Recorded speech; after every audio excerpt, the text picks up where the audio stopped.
"Anya, where are you, my little fawn?" Silas's bellow, a seasoned Alaskan trapper of 92 harsh winters, was swallowed by the vicious blizzard raging across the frozen Alaskan frontier. The small settlement shuddered under a siege of 1,000 wolves, beasts whose hungry eyes glinted in the freezing darkness, hitting 95 degrees.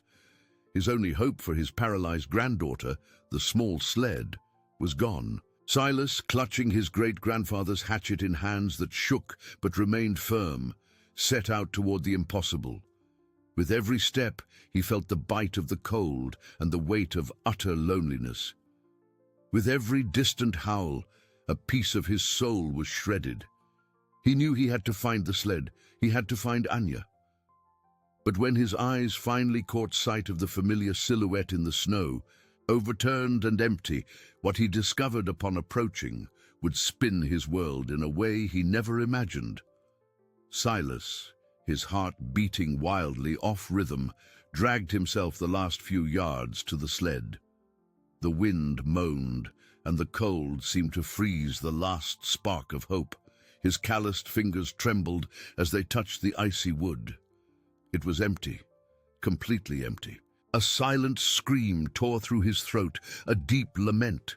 He fell to his knees in the snow, the great-grandfather's hatchet slipping from his grasp, the image of Anya, fragile and beloved, dancing in his mind. The pain was physical, an excruciating vice grip. He closed his eyes, the tears freezing on his eyelids. Where could she be?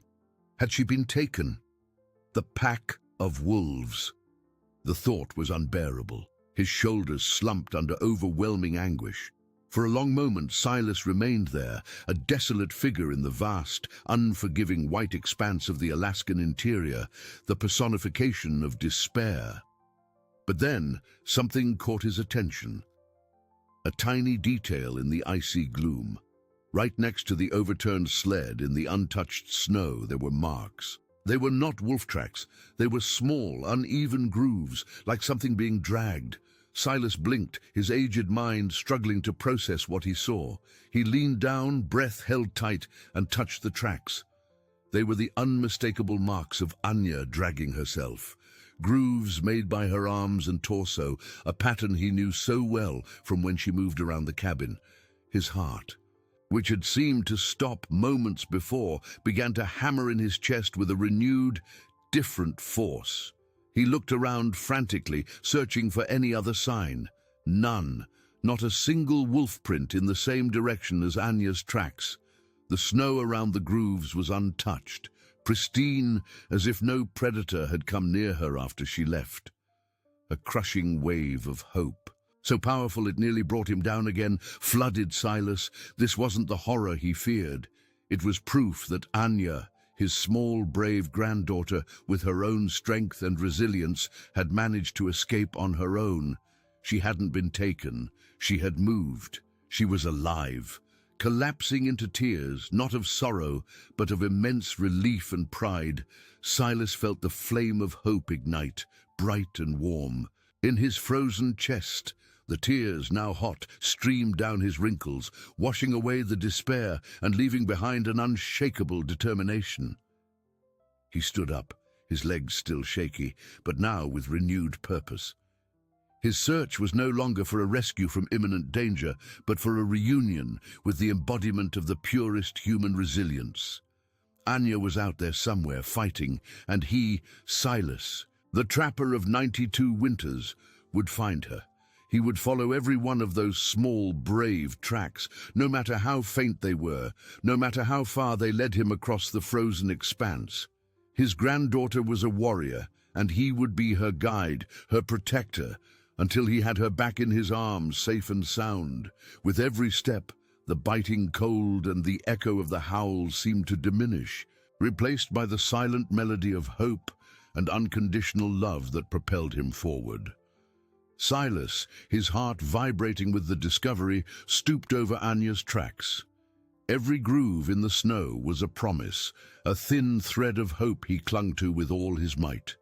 He traced the uneven path her granddaughter had left with his calloused finger, imagining the small figure moving with a courage that defied her own frailty. The great-grandfather's hatchet, once a weight of despair, now felt like an extension of his own will, a symbol of his unwavering determination. He stood up, his piercing eyes sweeping the endless white landscape, searching for the direction Anya had taken. The wind, which had previously mocked his pain, now whispered a challenge, but Silas was not intimidated. The first steps were cautious, almost reverent. Silas knew that the treacherous snow could erase the signs at any moment. He moved slowly, his 92 winters weighing on every joint, but the adrenaline and love for Anya infused him with surprising energy. He observed not just the grooves, but how the snow had been displaced, the depth of the marks, all to understand his granddaughter's speed and direction.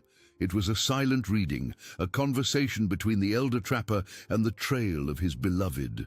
With every yard, the vastness of Alaska stretched out, white and relentless, and the knowledge that Anya was out there alone was a heavy burden, but now tempered by the certainty of her resilience. The sun, a pale, distant disk, began to sink toward the horizon, painting the sky in cold hues of purple and gray.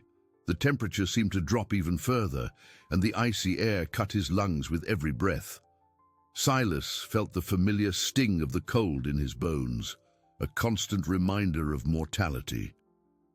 His mind, however, was fixed on Anya. He wondered if she had found any shelter, if the cold was being as cruel to her as it was to him. A wave of worry washed over him, a fear that tried to suffocate the flame of hope, but he shook his head, pushing the thought away. "No, my little fawn. You are strong. You are a warrior," he mumbled, his hoarse voice lost in the wind. He noticed that Anya's tracks, though intermittent, showed admirable persistence. There were moments when the grooves deepened, indicating greater effort, perhaps a small incline or an area of thicker snow. In other spots they became lighter, as if she had slid a little. Silas interpreted every sign, like an open book detailing his granddaughter's determination. He knew she wasn't just crawling, she was fighting, using every ounce of her strength to move. This fueled the pride in his chest even more, a pride that drove him forward, despite the growing fatigue and the pain beginning to settle in his legs. The landscape was a sea of white, punctuated by sparse trees and snow-covered rock formations. With every distant howl, Silas tightened his grip on the hatchet, his eyes scanning the horizon, always vigilant. The threat of the wolves was a constant shadow, but Anya was the priority. He knew that if she had managed to get away unseen, there was a chance he would not waste. He continued, one step after another, his eyes fixed on the tracks, his mind filled with images of Anya, of her smile, of her laughter. The connection between them, forged by years of deep love and care, was now an invisible tether guiding him through the icy expanse. He would not stop until he found her, until he could hold her again and feel the warmth of her presence. The journey was long, the danger real, but hope was now his most powerful ally. Silas continued to press forward, each step a silent prayer in the snow that crunched under his heavy boots. The sun had already completely set, and the darkness of the Alaskan night swallowed the landscape, making Anya's tracks even harder to discern under the pale light of the moon, which barely broke through the heavy clouds. He lit a small oil lantern he carried on his belt. Its weak beam barely managed to pierce the forming ice fog, dancing with the shadows. His eyes, accustomed to the gloom, strained not to lose the thread of hope. Those grooves his granddaughter, with her inner unwavering strength, had left behind. With every turn in the terrain, every slight rise covered in snow, Silas leaned down, examining the snow with the meticulousness of an experienced hunter seeking the most elusive prey. The wind howled with greater ferocity now, a chilling lament carrying sharp ice crystals that whipped his wrinkled face, forcing him to squint. The temperature plummeted to unbearable levels, and Silas felt the cold penetrate his caribou hide clothing, hitting his bones with a shooting pain. He gripped the great-grandfather's hatchet tighter, not just as a weapon for imminent danger, but as a support, a silent, heavy companion on this lonely, relentless journey. He thought of Anya, imagining how exhausted and frozen she must be, her small figure so vulnerable. The thought of his little fawn facing that darkness and biting cold alone clenched his heart, but the pride in her bravery was a warmth that kept him from succumbing to despair, a flame burning in his chest. He found a stretch where Anya's tracks became deeper and more irregular, as if she had fought with all her might to overcome an invisible obstacle in the treacherous darkness. Silas knelt with difficulty, the pain in his aging knees almost making him give up, but he persisted. He touched the marks with his calloused fingers, feeling the hardness of the fresh ice forming over the snow. She had passed this way, perhaps slipped, perhaps fallen, but undeniably continued her journey. A vivid image of Anya, with her determined eyes and a small, defiant smile, flashed in his mind, a beacon in the darkness. "You are stronger than you think, my winter flower, my little warrior," he whispered, his voice hoarse and choked with emotion and the cold that enveloped him. The wolves' howls seemed closer now, ghostly echoes mixing with the sound of the wind, raising the tension in the already heavy air. Silas knew the danger was real, that those hungry beasts were lurking, but his mind was singularly focused on Anya, on his search. He could not afford fear or distraction. Every fiber of his being was dedicated to following those tracks, to reaching his granddaughter. He rose with difficulty, the oil lantern trembling slightly in his gloved hand, and continued the journey, his eyes fixed on the ground, searching for the next faint sign, the next proof of life from his beloved. The prairie seemed endless, a white and hostile vastness testing the limits of human endurance and the very soul. Silas felt exhaustion settle in deeply, his body crying out for rest and warmth, but the image of Anya, fighting alone against everything, was a lash on his soul, driving him on. He remembered the stories he told her about the great YAKUT Hunters who faced the impossible with courage and wisdom, and now his granddaughter was the living embodiment of those legends. He was just a grandfather, a 92 winter elder, but unconditional love transformed him into a tireless warrior. He took a deep breath, the icy air burning his throat and lungs, and took another step, and another, and another, hope being his only guide in the starless night of Alaska. With every yard traveled, the certainty that Anya was alive and fighting made his own pain and fatigue insignificant compared to his goal. He would find her, no matter the cost. Silas, driven by a strength that transcended his age and the biting cold, kept moving forward. Each step was a battle against the exhaustion weighing on his shoulders and the sharp pain radiating from his aged knees. The darkness of the Alaskan night was almost absolute, broken only by the weak light of the oil lantern, which cast dancing, deceptive shadows on the snow. He leaned down, eyes narrowed, searching for the faint grooves Anya had left, each one a silent testament to her incredible resilience. The wind, now a constant and merciless companion, whipped his face, but Silas barely felt it. His mind was completely focused on the search. The landscape, once a sea of white, had transformed into a labyrinth of shadows and indistinct outlines. Silas knew the night was the most dangerous ally of the Alaskan interior, hiding crevasses and predators. The wolves' howls, which had seemed distant, now echoed with alarming proximity, causing the hairs on the back of his neck to rise. He tightened his grip on the great-grandfather's hatchet, not just for safety, but as an anchor amid the icy chaos. At every sound he paused, listened, and then continued, his determination unshakable. He could not afford the luxury of fear, not when Anya was out there, fighting for her life. He found a stretch where Anya's tracks deviated slightly to the side, skirting around a snow-covered rock formation. Silas pictured his granddaughter, using her small arms, dragging herself with difficulty, but with admirable persistence. A warm tear slipped down his face, not of sadness, but of such intense pride that it warmed his frozen chest. "My little star, you are stronger than anyone could imagine," he whispered, his voice choked by emotion and the cold surrounding him. He knelt again, examining the marks, noting the depth and direction, trying to predict Anya's next move. She was heading toward an area of denser vegetation, perhaps seeking shelter. Hope, once a flickering flame, now burned with greater intensity, fueled by every proof of Anya's strength. Silas felt extreme exhaustion, hunger and thirst.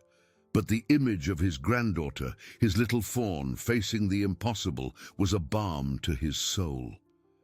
He remembered when she was a baby, so fragile, and how he had protected her from everything.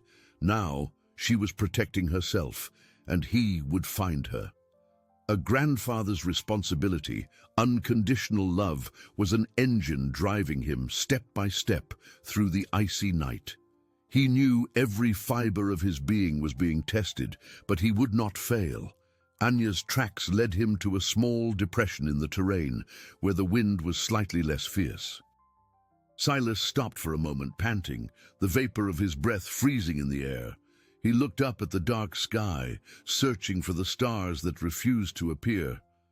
The moon, hidden by the clouds, offered only a ghostly light. He felt a pang of worry. Where was she? Had she found a safe place?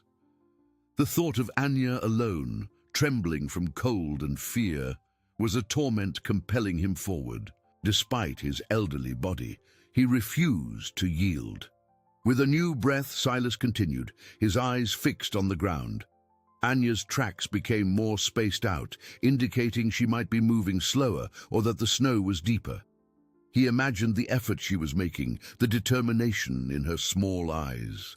He touched the hatchet, feeling the familiar weight of the wood and metal. It was a silent promise of protection that he would reach her.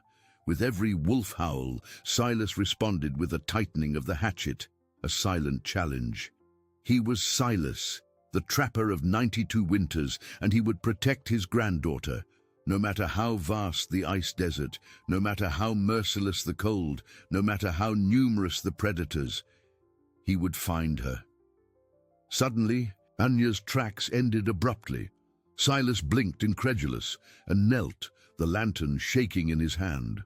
Before him stretched the dark expanse of a frozen lake, immense and treacherous, its uneven surface covered in thin layers of snow and patches of black ice. There were no drag marks on the lake's surface, nor any sign of how Anya could have continued. Silas's heart clenched into a knot of renewed panic. How could his granddaughter, with her fragile legs, have crossed such an immense and dangerous obstacle? Where was she? Silas felt the ground disappear beneath his feet, not because of the biting ice, but from the terror that flooded him. The lake, a vast stretch of darkness and ice, seemed an insurmountable abyss, an abrupt end to the hope that drove him. How could Anya, with her frailty, have gotten there, and more importantly, how could she have continued? He knelt again, his gloved hands touching the snow where his granddaughter's tracks ended abruptly, as if she had evaporated into the freezing air. There were no wolf tracks there, a momentary relief amid the growing panic, but the anguish of not knowing Anya's whereabouts was an even greater torment, corroding his soul. His aged eyes swept over the frozen immensity, trying to penetrate the darkness swallowing the landscape. Silas knew that lake like the back of his calloused hand. He knew that in many winters it was treacherous, with undercurrents that could create weak spots even under the most extreme temperatures. A terrible image of Anya falling into the icy water, dragged into the dark depths, made his heart seize with a sharp pain. He closed his eyes for an instant, pushing away the cruel thought that threatened to crush him. "No, my little fawn, you are strong. You are a warrior," he repeated to himself. The words a whispered mantra against the despair trying to take hold. He stood up with difficulty, the oil lantern trembling slightly in his gloved hand, and began walking slowly along the lake's edge. Every step was cautious, his eyes fixed on the ground, searching for the smallest hint, the faintest hope that Anya had found a way. He examined the rock formations jutting into the water, the small islands of accumulated snow, anything that could serve as a bridge or a hiding spot. The wisdom of his 92 winters, the experience of a lifetime in Alaska, was now his only compass, guiding him through the treacherous night. He remembered the elders' stories of how animals and even humans found unexpected ways through the dangers of the ice. The wolves' howls seemed to multiply, coming from various directions, as if the pack was closing in on an invisible siege. Silas felt a chill run down his spine, a cold reminder of the imminent danger, but his mind was so consumed by the search for Anya that fear was just a distant buzz in his ears. He needed to find her before the merciless cold or the hungry beasts reached her. With every yard traveled, hope decreased and increased in painful cycles, a cruel seesaw of emotions. He found a small mound of snow-covered stones, and his hand reached out to touch the icy surface, searching for a clue, a sign. Nothing. Suddenly, his sharp eyes noticed something. Not in the snow, but on the edge of a rock extending toward the lake, almost touching the ice. A small strip of fabric, snagged on an icy protrusion, fluttered weakly in the wind, like a flag of defiance. Silas approached, his heart pounding, a new flame of hope igniting within him. It was a piece of the wool scarf he himself had knitted for Anya last winter, dyed a deep blue, the color of the summer sky she loved so much. He took the fabric, feeling the familiar texture under his gloved fingers. This wasn't a sign of despair, of her being lost, but of intention. Anya had left it there on purpose, a trail for him to follow. But where to? He looked back at the lake, and then toward the opposite shore, almost invisible in the darkness. The scarf was caught at a point where the ice appeared most stable, forming a sort of natural bridge, narrow and dangerous, but perhaps passable for someone with Anya's determination. An overwhelming wave of relief and pride swept over Silas, warming his frozen chest. His granddaughter, even with her limitations, had found a way. She had not succumbed to despair, but used her intelligence and courage to create a new path, a silent testament to her inner strength. He clutched the scarf to his chest, feeling the warmth of renewed hope. "My little warrior," he whispered, his eyes watery, his voice choked with emotion. He knew the lake was a danger, but now he had a direction, undeniable proof that Anya was ahead, fighting. With a new breath, Silas began to plan his crossing, with every step, every glance at the ice, a silent prayer for his granddaughter's safety. He would find her. Silas, clutching Anya's blue scarf in his gloved hand, felt a surge of courage that seemed to rejuvenate his tired bones. The frozen lake, once an abyss of uncertainty, now revealed itself as a path, a challenge his granddaughter had overcome.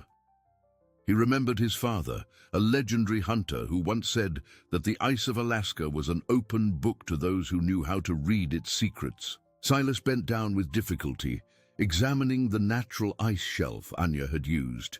It was narrow, uneven, and covered by a thin layer of fresh snow, making the crossing even more treacherous.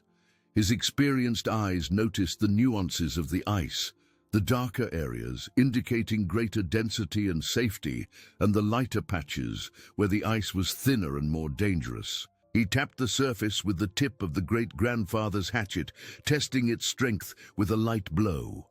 The sound that echoed was a low, firm creak, a cautious invitation to advance.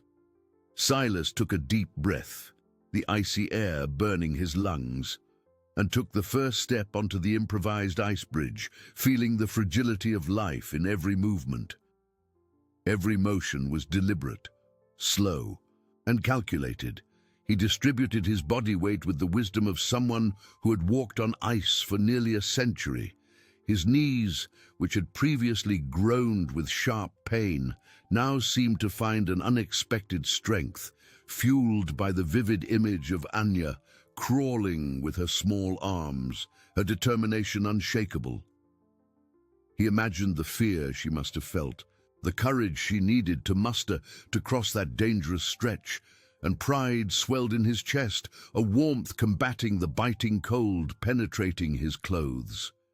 The wind howled over the vastness of the lake, a chilling lament carrying ice crystals, and Silas felt the ice vibrate slightly beneath his feet, a sound that seemed like the beating heart of Alaska itself. The wolves' howls, though still distant, seemed to intensify, as if the beasts sensed the proximity of their prey. Silas gripped the hatchet, a reminder of his promise of protection and his own resilience. He would not fail. In the middle of the lake, the darkness was almost total, and the light of the oil lantern barely reached the opposite shore, casting ghostly shadows. Silas felt vertigo for an instant, the sensation of being suspended in nothingness between the dark sky and the frozen depths. But the sight of Anya's scarf, still in his hand, was a beacon, an unbreakable link to the girl he loved more than life itself. He focused on the tracks she had left, even if they were only in his imagination, visualizing her step by step, overcoming every obstacle with silent bravery. Suddenly, a loud, sharp crack echoed beneath his feet, making him jump. Silas stopped abruptly, his heart racing. A small crack, thin as a hair but menacing, spread across the ice surface ahead of him. He took a step back, breath caught in his throat, feeling cold sweat run down his wrinkled forehead. It was a cruel reminder of the fragility of that path, of the death lurking beneath the surface. Fear, which he had managed to keep at bay, threatened to overwhelm him, paralyzing him. But then, the image of Anya, with her bright eyes and defiant smile, filled his mind. She hadn't stopped. She had found a way, and so would he. Silas looked away from the crack, searching for an alternate route, an area of thicker ice.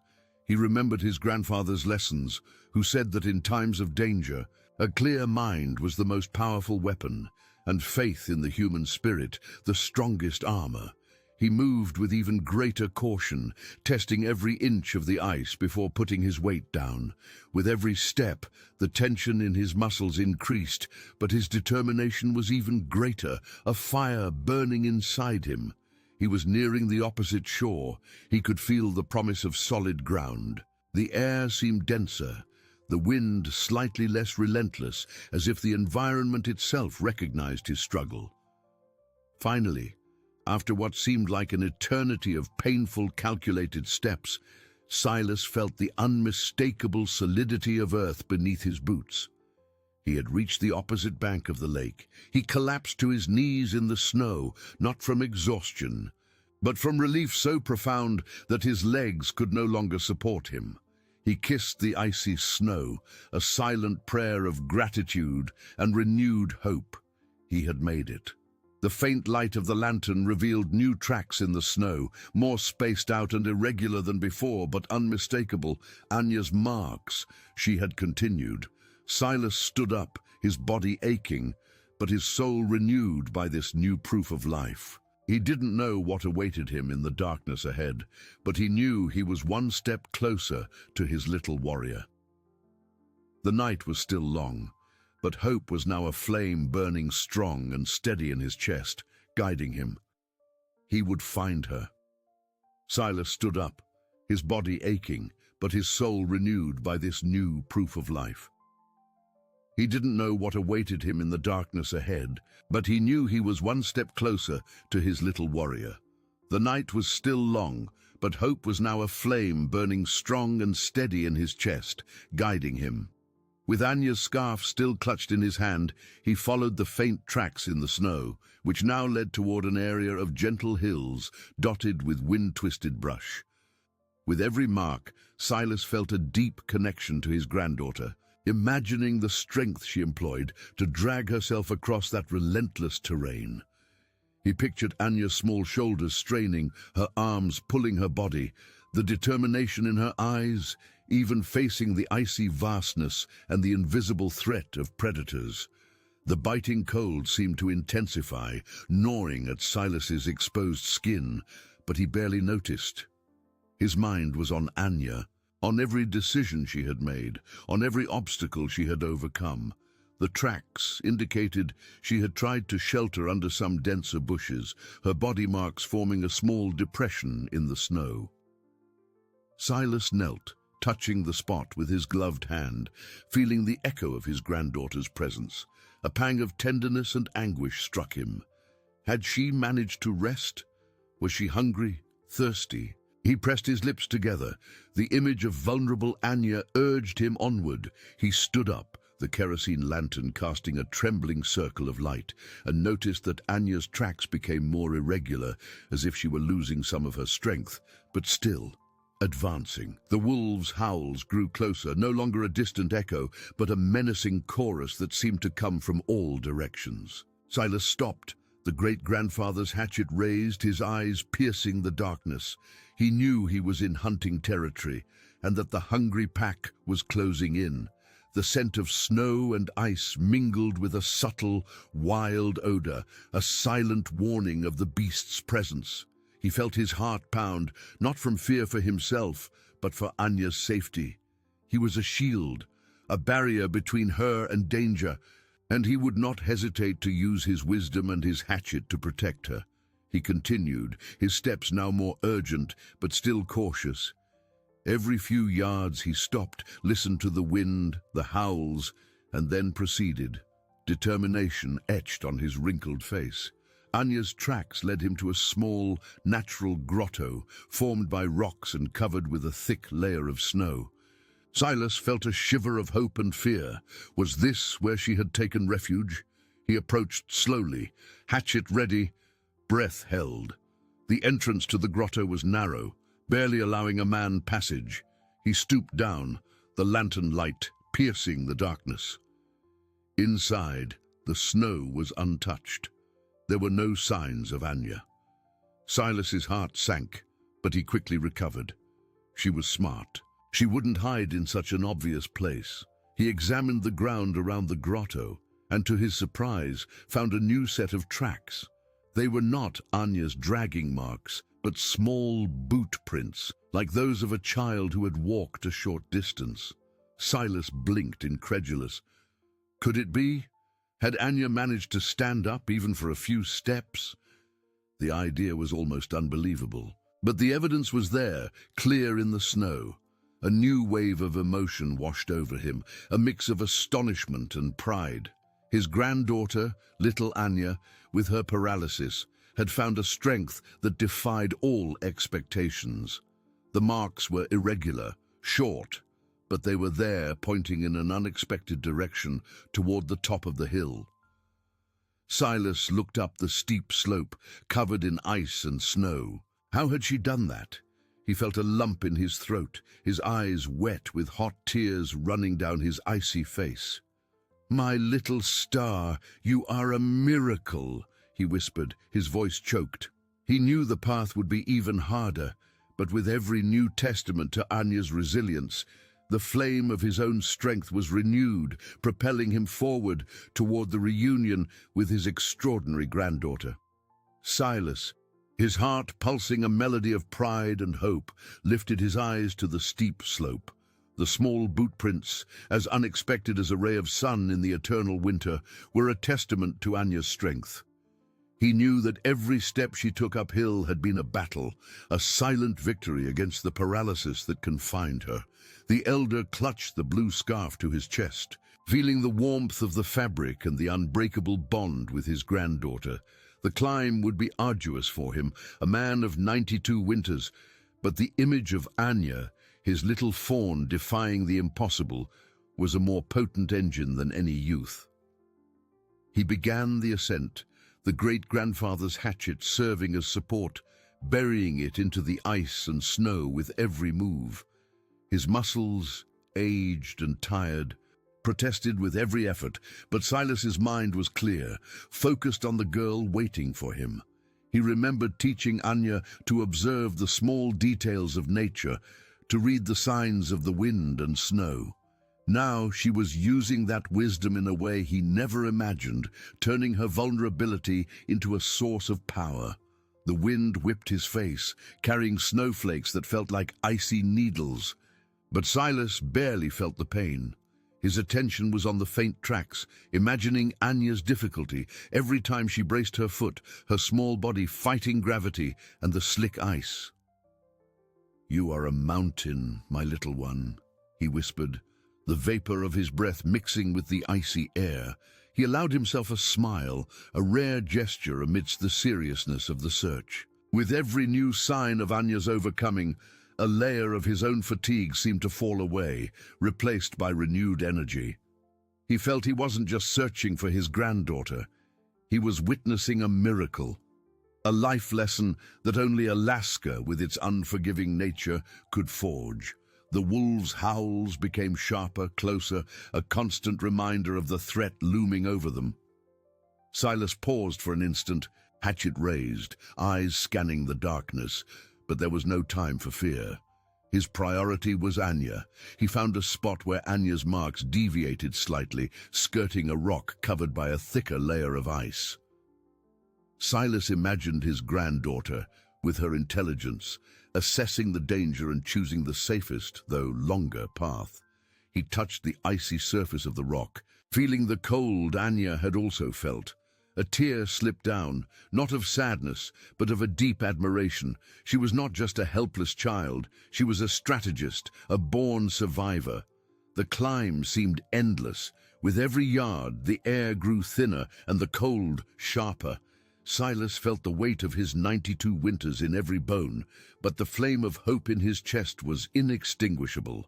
He remembered the stories of his people, how resilience was the greatest virtue in Alaska, and Anya was the living embodiment of that virtue. Finally, he reached the top of the hill. Panting, he knelt, his body shaking with exhaustion, but his eyes shone with unshakable determination. The light of the lantern revealed a desolate panorama. More hills, more valleys covered in snow, a white and dark vastness stretching as far as the eye could see. But right in front of him, in the untouched snow at the hilltop, was something that made Silas's heart leap. They weren't bootprints, but a small circle drawn in the snow with a twig, and inside it, a small stone carefully placed. It was the symbol he and Anya used to indicate, "I am okay, keep going."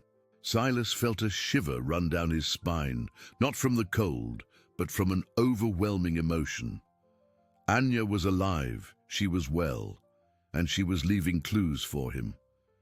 He touched the symbol with his gloved hand, feeling the connection, the silent communication between grandfather and granddaughter. Hope, once aflame, was now a blazing bonfire, illuminating the darkness of the Alaskan night. He stood up, his fatigue forgotten, the hatchet firm in his hand. He was no longer alone in his search. Anya was guiding him step by step across the frozen desert. The night was still long, but the reunion seemed closer than ever, a shimmering promise on the icy horizon. Silas, his heart celebrating, touched the small circle and the stone in the snow, a rare and moving smile adorning his wrinkled lips. Anya, his little fawn, had not only survived, but was guiding him. That simple gesture was proof of her intelligence and courage, a flame lighting up the darkness of the Alaskan night. He stood up, the kerosene lantern shaking slightly in his hand, and followed the direction indicated by the stone toward a deep, winding valley, where the snow piled up in giant mounds like frozen waves. With every step, Silas felt Anya's presence. He pictured her with her small arms, dragging herself, and then, with a strength only love and necessity can generate, bracing herself on her feet, leaving the boot prints that had surprised him. He saw the determination in her eyes, the gasping breath, But the spirit was unyielding. The biting cold and the relentless wind seemed to conspire to stop him. But the image of Anya was a warmth enveloping him, armor against the wilderness of Alaska. The wolves' howls, once distant, now echoed frighteningly, coming from within the valley. They were no longer echoes, but a wild and menacing chorus, as if the pack was right there, waiting. Silas felt a chill down his spine, a primal warning of danger. He gripped the great-grandfather's hatchet, the worn wood and cold metal, an extension of his own will. He did not fear death, but rather failing to reach Anya in time. He descended into the valley cautiously, his eyes scanning the darkness, searching for any movement, any shadow that might betray the presence of the beasts. The wild scent, strong and unmistakable, permeated the icy air. Silas knew he was entering the enemy's lair. With every turn of the valley, the tension increased. The silence between the howls was almost more terrifying than the sounds themselves. Suddenly, the lantern light revealed a new sign in the snow.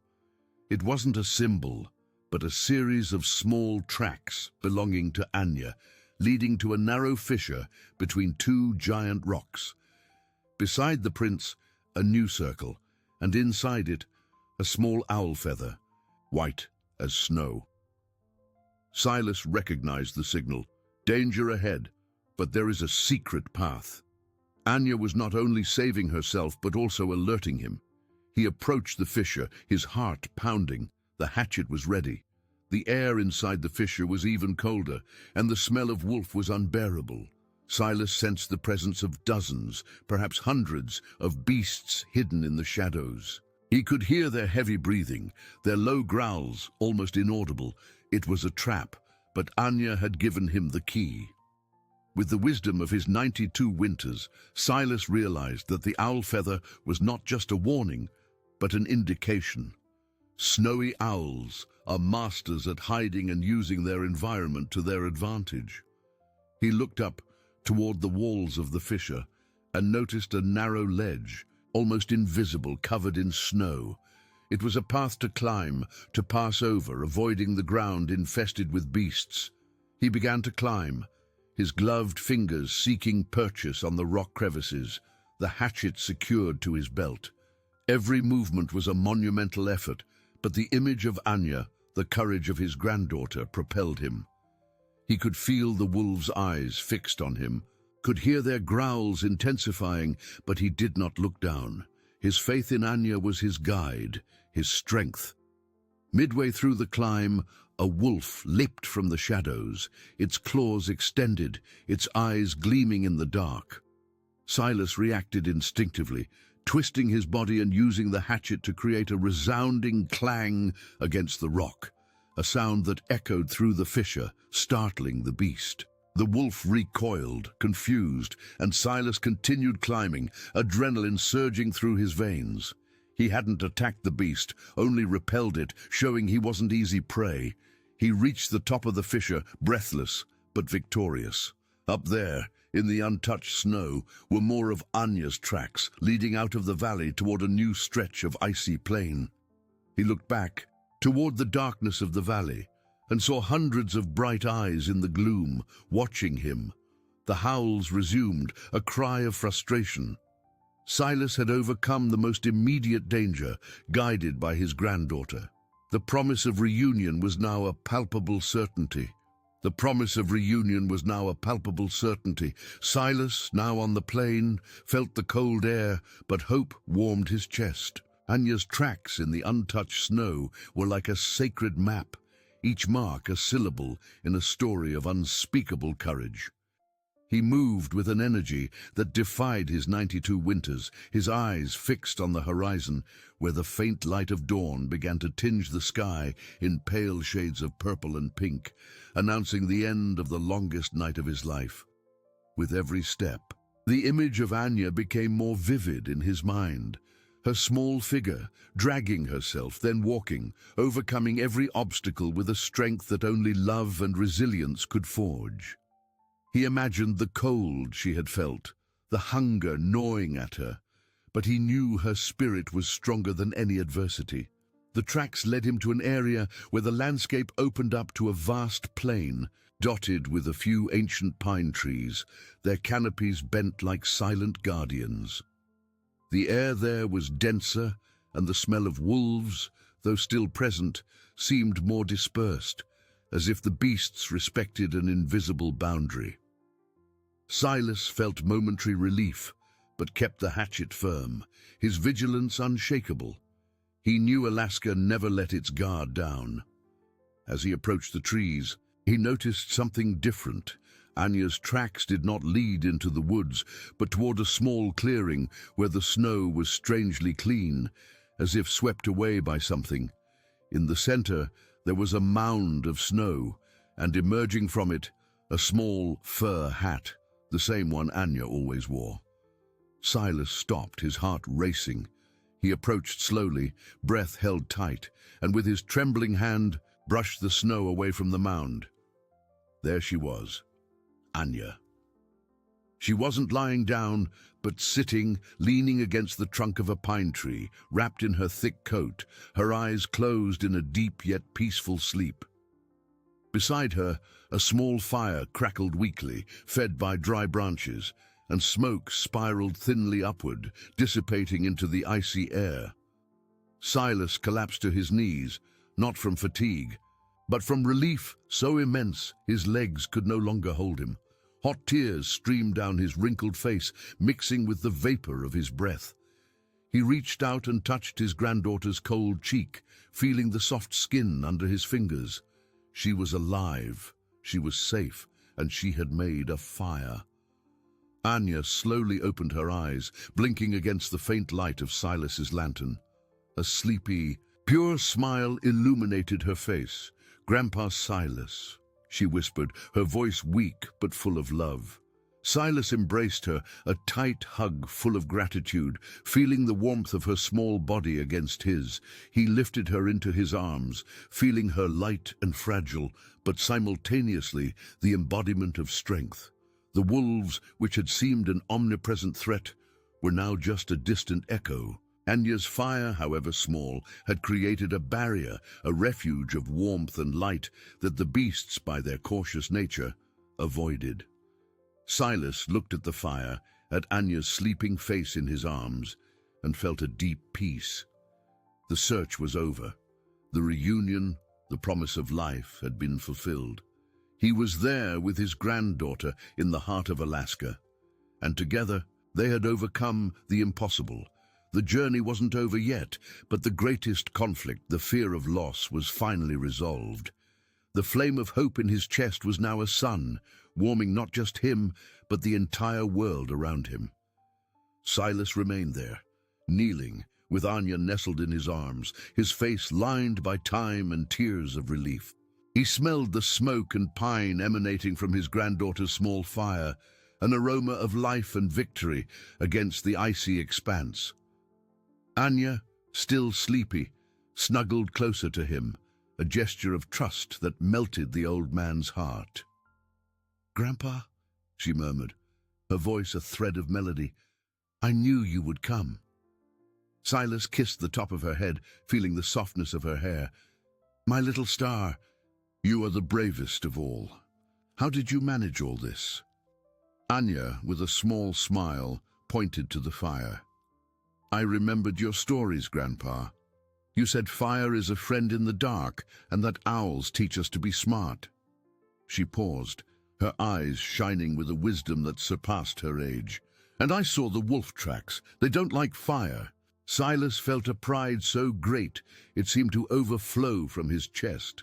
His granddaughter, the girl he thought lost and defenseless, had used the ancestral wisdom of their people to protect herself, and more importantly, to guide him. He embraced her again, tighter, feeling the fragility of her body, but the indomitability of her spirit. "You have taught me more than I could ever have taught you, my Anya," he said, his voice thick with emotion. The sun began to slowly rise on the horizon, painting the sky with hues of gold and orange, dissipating the last shadows of the night. The wolves' howls grew more distant, a reminder that danger still existed, but for now they were safe. Silas knew the journey back would be long and challenging, but now he was not alone. He had Anya, his compass of resilience. Carefully, he helped her stand, supporting her. Anya, though weak, managed a few short steps, leaning on her grandfather, a tired but victorious smile on her face. Silas picked up the great-grandfather's hatchet and the lantern, and together, grandfather and granddaughter, they began to walk. He carried her in his arms when fatigue overwhelmed her, and guided her gently when she could walk.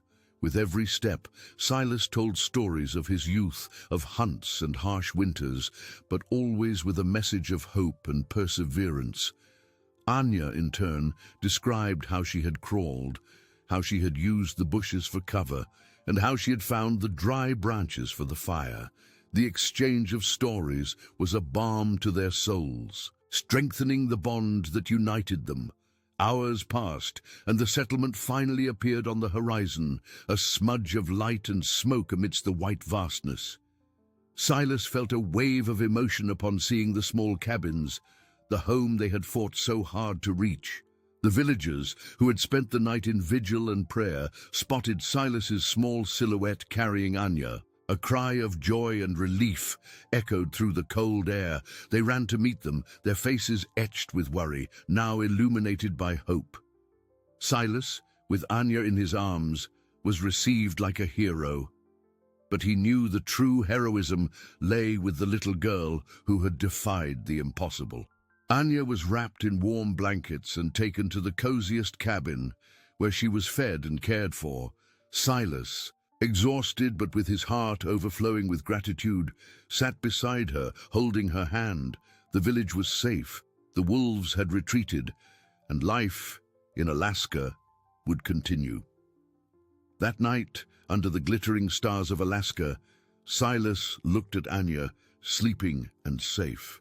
He had faced 1,000 wolves, the biting cold and despair, but the greatest lesson he had learned was the unshakable strength of love and human resilience.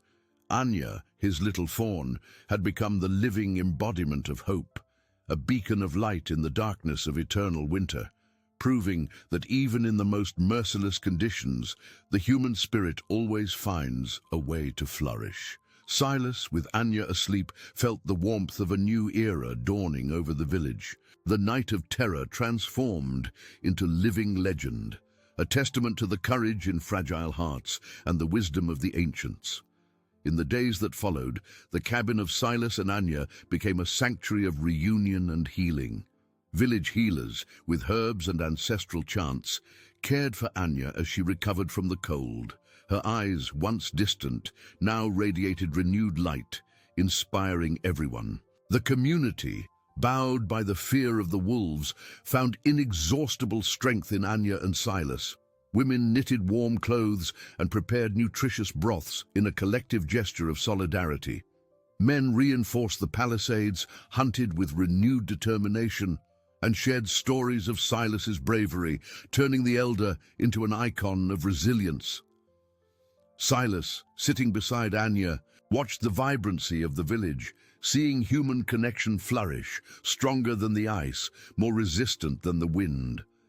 The experience with the wolves, though terrible, awakened a sense of unity and purpose the village hadn't felt in many winters.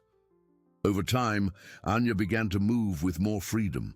The marks of her small boots in the snow, which had guided Silas, were a constant reminder of her capacity for overcoming. Although her paralysis remained, her determination urged her to explore new ways of interacting with the world. With the help of Silas and the village artisans, a small adapted sled was built for her, granting her autonomy. Her curious eyes explored every corner, and her smile, once rare, was now constant, infecting everyone with joy. Silas, meanwhile, felt the weight of his 92 winters lessen. Anguish had been replaced by profound serenity, and the immense love for Anya was now a force driving him to live each day with gratitude. He spent hours teaching Anya about the stars, the legends of his people, and every gesture of kindness. He took her outside, wrapped in furs, to watch the northern lights dance across the night sky, a spectacle of light and color, celebrating life. The wolves, though still present on the vast prairie, kept their distance from the village. The story of Silas and Anya had spread, creating an aura of respect and caution. Alaska, with its unforgiving nature, had witnessed the strength of the human spirit, and even the wild nature seemed to recognize the magnitude of their triumph. The village prospered, not just in material goods, but in spirit. Children listened to the stories of Silas and Anya with awe, learning that true strength lies in the courage of the heart and the resilience of the soul. Anya, the little fawn who defied the impossible, became the guardian of hope, a living reminder that even in the harshest winters, the flame of life can flourish, illuminating the path toward a future of unity and gratitude. Silas, with his wrinkled hand over Anya's, felt that his mission was complete. He had rescued his granddaughter, but he had reignited the flame of hope in the community, proving that love, wisdom, and resilience are the true treasures of Alaska, capable of melting the deepest ice and warming the coldest souls. Life continued, an eternal cycle of challenges and victories, and they, Silas and Anya, were the pulsing heart of that story.